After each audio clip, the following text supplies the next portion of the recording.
Praise lord అండి. ఎలా ఉన్నారు? బాగున్నారా? ఉదయం లేసి ప్రార్థన చేసుకుంటున్నారా? కష్టవేళలో, దుఃఖ దినాల్లో కొనసాగుతున్నప్పుడు ప్రార్థన మన జీవితాలకు ఎంతో అవసరం అండి. ప్రార్థనతోటే ప్రతిదినం మనం ప్రారంభం చేసుకుందాము.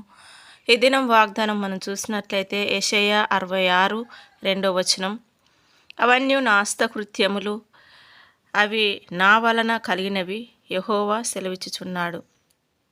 ఎవడు దీనుడై నలిగిన హృదయము గలవాడై నా మాట విని వణుకుచుండునో వానినే నేను దృష్టించుచున్నాను. ఎంత మంచి మాట ప్రభు మనకిస్తున్నాడండి. ఎవడు దీనుడై నలిగిన హృదయము గలవాడై నా మాట విని వణుకుచుండునో వానినే నేను దృష్టించుచున్నాను అంటున్నాడు.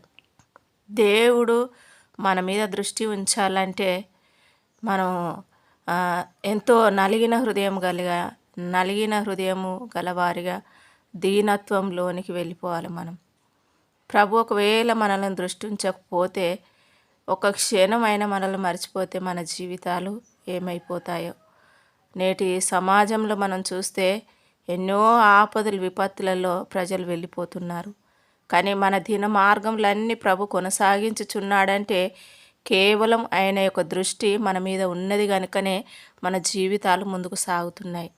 అందుకనే ఇక్కడ ప్రభు ఏమంటున్నాడంటే, ఎవడు దీనుడై నలిగిన హృదయము గలవాడై నా మాట విని వణుకుచుండునో అంటున్నాడు. మనం ఏదో ఆయనను చూసి మనం భయపడిపోవాలని దేవుడు అనడం లేదు, కానీ నలిగిన హృదయం దీనత్వంలోనికి మనల్ని మనం తగ్గించుకొని ప్రభు దగ్గర మనం కూర్చొని దేవుని మాటలు మనం వినాలి. దేవుని యొక్క ఉపదేశాన్ని మనం అంగీకరించాలి. ప్రతి మాట మన జీవితాలకు ఎంతో శ్రేష్టమైందండి. దేవుని మాట వలనే మనం బ్రతుకుతాం కదా. రొట్టె వలన కాదు, కానీ దేవుడిచ్చే మాట వలనే మనం బ్రతుకుతామండి. ఈ లోకంలో ఉన్న అన్ని వ్యర్థమైపోతాయండి. ఒకానొక సమయంలో దేవుని మాటలు మనం చేత పట్టుకున్నప్పుడే మనం కూడా పరలోక రాజ్యంలో సమీపించే బిడ్డలుగా ఉంటాము. దేవుని మాట వలన మన జీవితాలనే ఆశీర్వదించబడతాయి. ఏ రోగాలైనా, ఏ ఇబ్బందులైనా, ఏ ఇరుకులైనా, ఏ సమస్యలు ఉన్నా కూడా నువ్వు నలిగిన హృదయంతో దీనత్వంలో నువ్వు ప్రభు పాదాలు పట్టుకొని ఆయన మాట వినుకుంటూ ఆయన మాటలను ఎత్తి పట్టుకుంటూ నువ్వు ప్రార్థన చేసుకుంటే నిన్ను దృష్టించి నీ జీవితాన్ని మార్చేసే దేవుడు, నిన్నెంతగానో హెచ్చించే దేవుడిగా ఉంటున్నాడు కదా. అందుకోసమే మనం ఈ మాటలన్నిటిని మనం జ్ఞాపకం చేసుకోవాలి. దేవుని మాటలు ఎంతో ఉన్నతమైనయండి. మనుషుల జీవితాలు మార్చేసే ఆయన మాట కదా. సృష్టిని కేవలం ఒక మాట ద్వారానే ఆయన కలుగజేస్తున్నాడు కదా.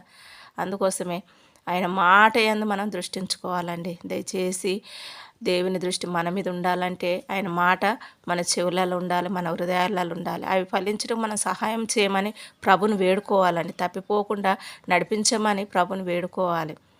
God bless you. ప్రార్థన చేసుకుందాం.